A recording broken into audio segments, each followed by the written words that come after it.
a friend who was admitted in ICU, I recited Heart Sutra as well, something I knew. Appropriate? Are there other suitable puja mantra? Which mantra or puja or sutra is appropriate for chanting when we visit someone who is sick? The one the one that we can recite sincerely, the one that we can recite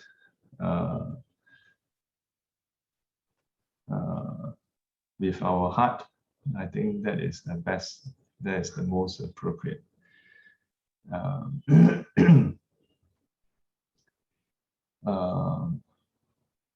Of course, for the patient, sometimes I will go along with the patient's request. Yeah. So if the patient practices Theravada Buddhism, then I will recite Theravada chanting for them. If they practice Chinese Mahayana Buddhism, recite Chinese chanting for them. If they practice Tibetan Buddhism, then I'll recite Om Mani Padme Hum for them. Yeah. The other day, recently, I think last month, I visited a patient. She has since passed away.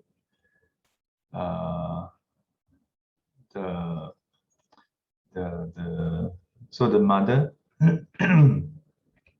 when I arrived, I greeted her, then asked how she is, and then asked her, so what can I do for you? Then she said, can you recite some chanting for me? And I said, yes. What chanting do you like to have? Then she said, 地藏经. I was like, yeah. I mean, 地藏经 is not very long, you know, but it's still long. Yeah. Besides the fact that the hospital probably won't allow me to stay that long to chant.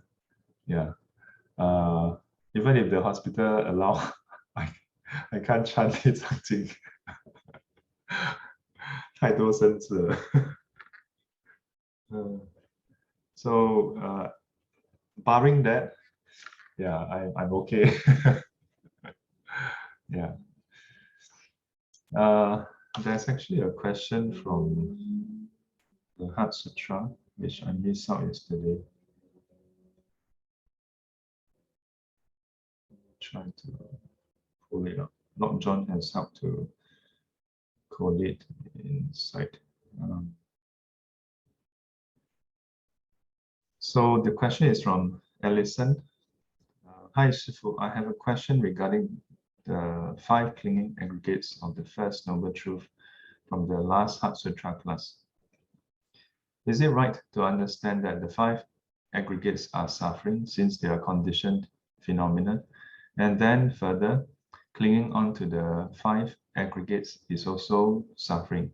Or is it just the clinging on to the 5 aggregates that is suffering? Thank you. So this is from the First Noble Truth, yeah, or First Enlightened Truth, the number 8, 无蕴炽盛苦. So I highlighted to them that usually translated as the 5 clinging aggregates. Yeah. So I shared with them that, in my opinion, to translate as the 5 clinging aggregates, I feel that it's a bit odd. It's as though the 5 aggregates is clinging onto something. Yeah.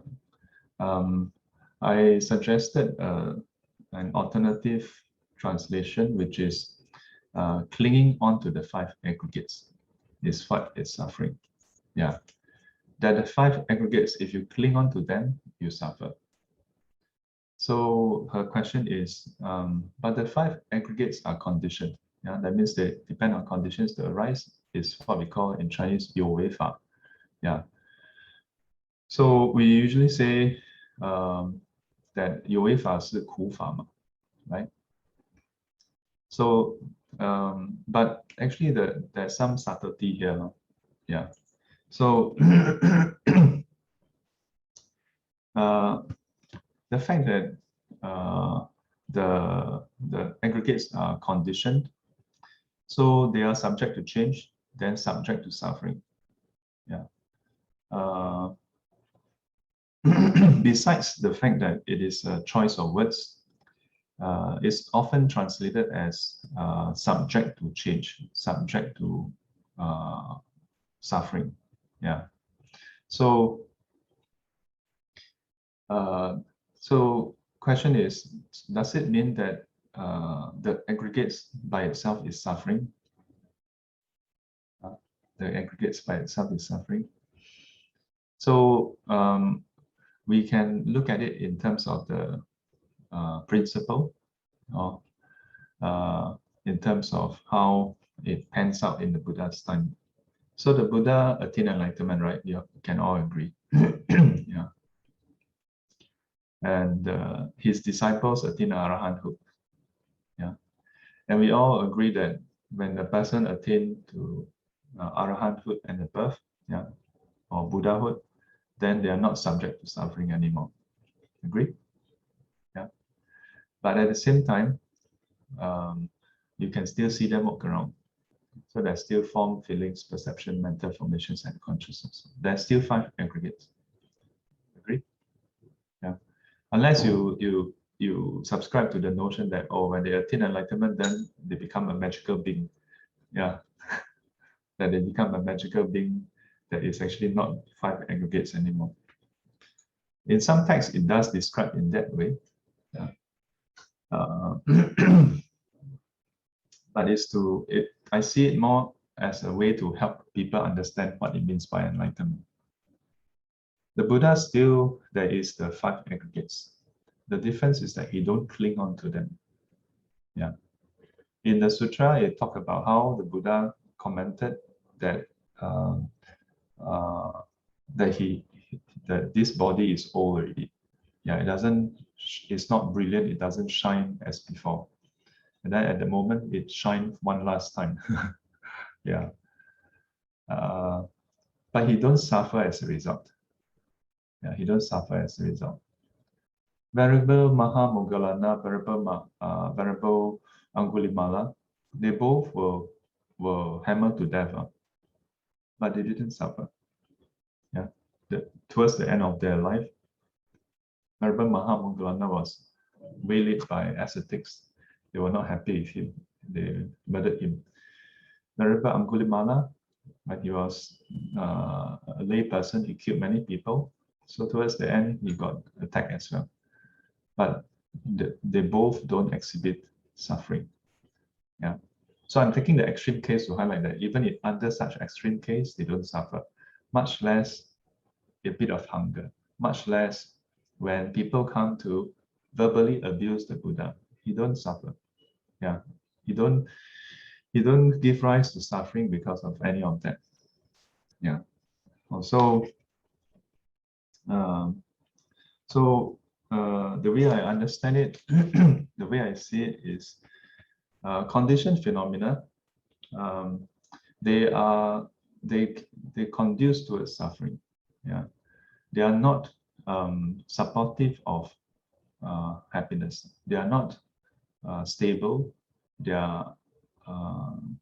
tend to uncertainty. Yeah, but whether you suffer as a result because of it, that's up to you. Yeah, because if conditioned phenomena itself is suffering, then the Buddha should be suffering. Yeah, the Buddha should be suffering. Yeah, because Buddha after attaining enlightenment, he still has the physical body, he still has the mental faculties. He did experience pain. Yeah, pain is something that can arise, cannot be helped. Yeah, but he don't suffer because of the pain. Oh. So her question, or is it just the clinging on to the five aggregates that is suffering? The way I understand it is that it is when you cling on to the five aggregates that you suffer. Yeah. We can look at another sutta. I think it's called the I, if I don't recall wrongly. Yeah. So there was someone who asked Venerable Sariputra, I think, or there was this discussion basically. Is it the I or the physical form that is the problem? The problem of that we should be like working on. Then Venerable Sariputra said, it's not the I or the form that is the factor. You know what is factor? Factor means something that binds you. Yeah. And in this case, it's talking about whatever that binds us to samsara, binds us to suffering. Yeah. It restricts us, binds our mind, so we cannot be free of suffering. So Venerable Sariputra's reply is most interesting and telling of what we are talking about here. It says, it's not the I that is the factor, it's not the form that is the factor. It is the craving and clinging that arises in conjunction with I and form that is the factor. Yeah. So if you relate to the five aggregates, then similarly, it's not the five aggregates that's the problem. It is the craving and clinging that arise that is the problem. Yeah. And that's why if you look at the Four Noble Truths, in terms of the cause of suffering, yeah, it says that the craving and clinging is the cause of suffering. Yes, Michael. Yes. So regarding the suffering of the body, is it because the idea is that since we are the idea of self is not part of the body, so only the body is suffering, but you're not suffering anymore because you are not part of this physical? Is it something like that? So you're not attached to any of the emotion, the physical form. So yes, the body is still suffering. Yes, your ears will hurt if you hear something you don't like. But since that is not self, so that's why you don't suffer anymore. Is it something like that? Can I get you to complete or to say more clearly the front part? You kind of very quickly just jump over it. It's like when it says that when you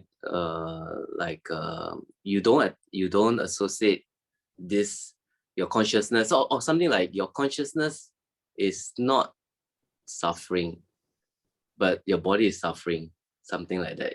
Is that what when your consciousness don't suffer anymore, so you don't feel suffering anymore because you know that the consciousness is separated from the body. Is it something like that? So also not sure how to ask. Yeah, but feels like that, something like a feeling like that. Okay, so thanks for asking this question. When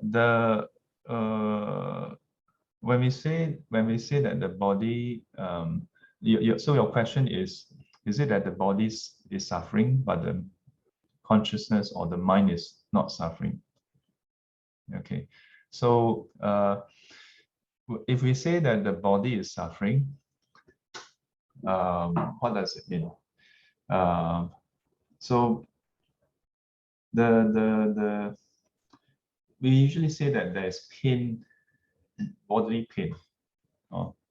Perhaps we need to sort of draw some boundaries for the words. So we can all agree that the body can give rise to painful feelings, right? So if we say painful feeling by itself is suffering, then we can say, okay, the body also suffer. Yeah, in that sense, we can also say that. But if we say suffering is only when it's limited to when we say we have we suffer or in response to it. Yeah, that means you can feel pain, but you're not suffering. Yeah. So the question is it possible to feel pain but don't suffer over it? Actually, we all know that it's possible. Yeah. When your kid, yeah, pinch you, yeah, you feel pain, but you don't suffer. When your boyfriend, girlfriend, your husband, wife play with you and then pinch you, then you, you feel very pain. You feel a lot of pain. Yeah, but do you suffer? You don't feel suffering. You're very happy. Yeah. Whereas if someone gives you a pleasant sensation, yeah, like for example, someone sayang your head, okay?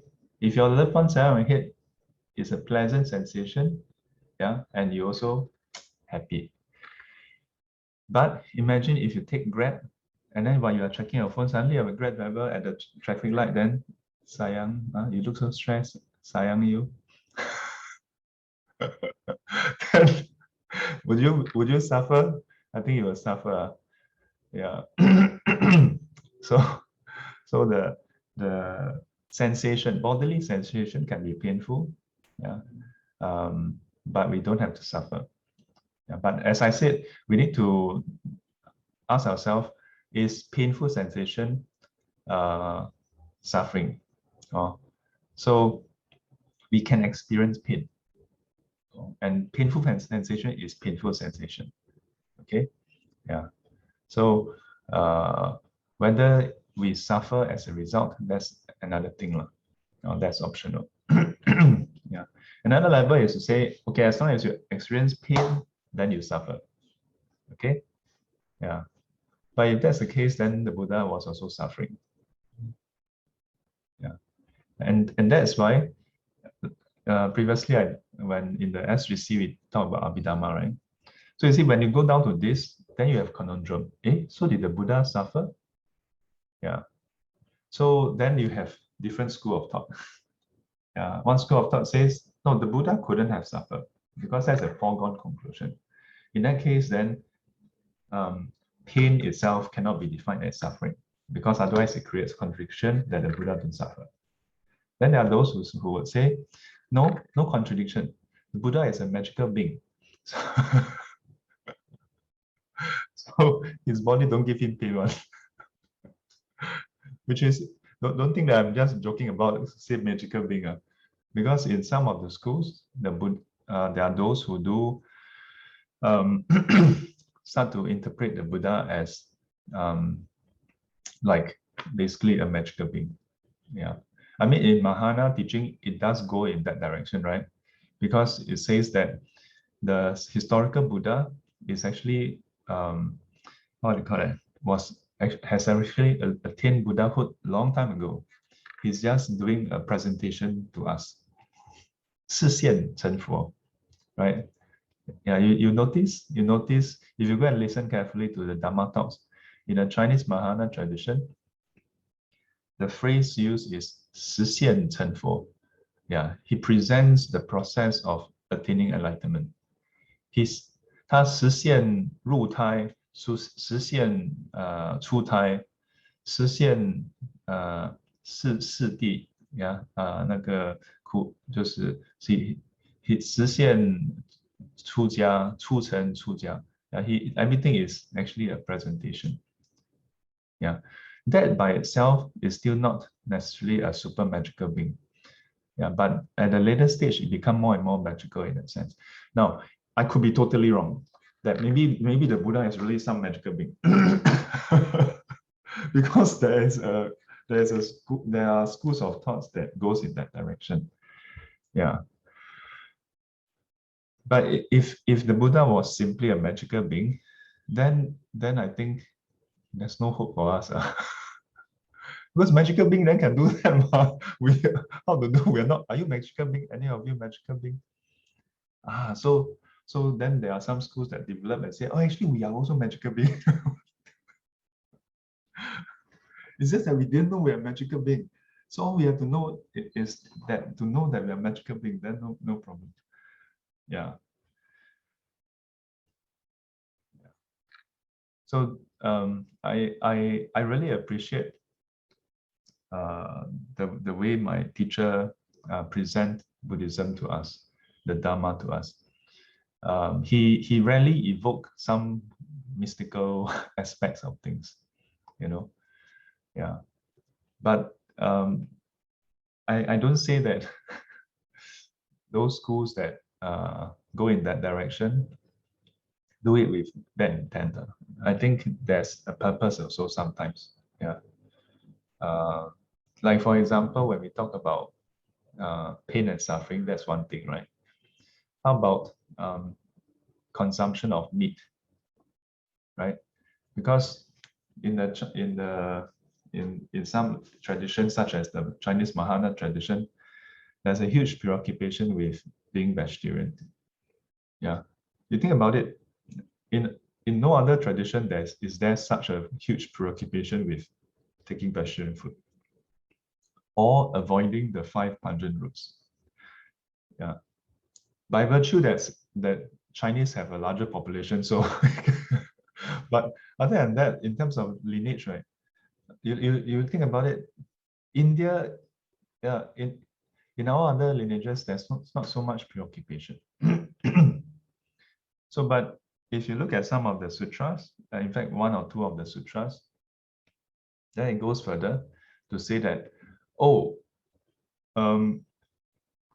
after the Buddha passed away into Parinibbana, one should not consume meat anymore. How can you still consume meat? Because the meat that the Buddha and his disciples consumed were manifested by the Buddha. Yeah, you go and look at the sutra. Yeah, I don't tell you which sutra. Yeah, there's such a sutra, Chinese Mahana Sutra. Very, very well-known sutra. Yeah. The sutra that purports that you'll be the first to go. Yeah, so everybody start reciting it so that Buddha Dharma don't go away. But so again, it's a Sifu, only you say, the rest of Chinese Mahana all agree. Yeah, but again, for me, I disagree with things on the principle, because the principle is not sound. Number one, if you say that the Buddha manifested all the meat, right? You say Buddha manifested all the meat. That means the animals were manifested by Buddha. So when animals were killed and then offered to Buddha and the monks and nuns, no killing took place because it's all manifested. So let me highlight this. This is online, but I highlight. If that's the case, isn't this just like some other religion where they say God or some divine being created all animals for us to consume? Right? You think about it, that particular statement itself is very questionable, you know. But most people, because it's inside a 如是我闻一时佛在什么, so and everybody recites, so must be correct. People don't think anymore, you know. Further, it's supposed to be Mahana Sutra, right? So at least within the same tradition, the same lineage, there shouldn't be conflict, right? So if you say that, oh, Buddha passed into Parinibbana, so no longer manifesting then you got to ask yourself, why not? In the Lotus Sutra, it says that Buddha hasn't actually 实在没有入涅槃嘛. The Buddha is still giving teachings, right? So you cannot like establish something that is not congruent with the rest of the principles. Yeah. I see this as because of the need to justify that the Buddha didn't eat meat. Yeah, then becomes more magical. That even the animals in the Buddha's time are all magical beings as well. Yeah. I hope this is not too much of a culture shock. Some of you may be very new to Buddhism. Huh? No, but these teachings are out there. Yeah. you learn it or you don't learn it, it's out there, ma. Yeah. Oh. So important thing is, okay, so go back to the first principles. Yeah, go back to first principles. And which brings us back to the question at hand. Yeah. Why is it important whether the 5 clinging aggregates is suffering, or is it that clinging onto the 5 aggregates is suffering? If the 5 clinging, if the 5 like if you say that the 5 aggregates itself is suffering, then in a way that can help you to look at it and say, oh, I shouldn't be attached to it. So maybe it can serve a purpose also. Yeah, but it may or may not help you to look at the right place to work on. But if you understand that the 5 clinging aggregates is suffering, or in terms of that clinging onto the aggregates is suffering, yeah, that leads to suffering, then you should work on the clinging. Yeah. Yeah, that means aggregates itself, no problem. So you don't get angry with with table and chair. You don't get angry with people. It's when you cling on to them that you suffer. Yeah, you don't tell them, hey, you caused me suffering. No, I see you, I have lust, you better hide yourself. We don't say that, Yeah, which is what we do in life, right? Actually, don't laugh thinking that, oh, Sifu talking about some other religion. No, we all unconsciously do that. We don't like this person, then we don't want to see this person. Yeah, so this is wrong view, right? We think that the person is bringing us suffering. No, it's our problem. It's our clinging on to our ideas that is causing suffering. That is what we should remove, not the person out there. Whether it's arising to greed or hatred or delusion, our wrong view, our ignorance, our delusion, yeah, our craving and clinging, that's the thing we should remove. Yeah, so don't look at the mirror and of course I was going to say, don't look at the mirror and feel disgusted. Yeah, but on the other hand, there's also the contemplation of holiness, right? Yeah, but if you think about it, is there any sutra inside the Pali Canon where it's described that they like basically all the monks and nuns, whenever they see people, they feel disgusted by people? Yeah, no, I don't think so. 黄哥有一个小朋友，还有 QQ 哦。So think about it, okay? Think about it. Easy for me to just tell you that, okay, just accept this. But better if you go and reflect on it and you figure out, you understand why it's like that. Then your confidence increase, not because of Sifu, but because it makes sense. And further, go and try it out in your daily life. When you suffer, examine all the different conditions surrounding that suffering. Examine in terms of conditionality, and examine whether craving or clinging is anywhere around. Examine whether on our end, is there any wrong view? Is there any ignorance or delusion? Yeah, that is giving rise to all this. Yeah.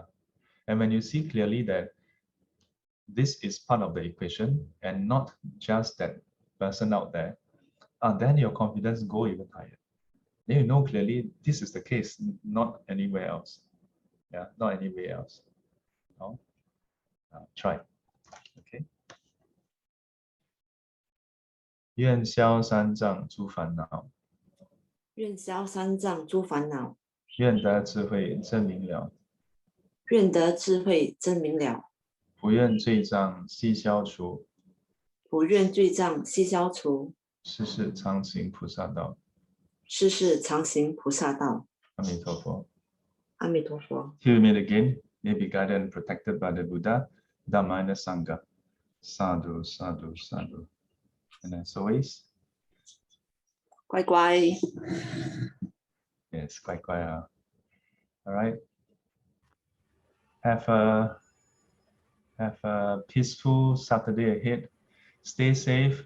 Take care of yourself. Then you are able to take care of others. All right. Bye bye. Thank you, 师父。 Thank you, 师父。拜拜。Bye.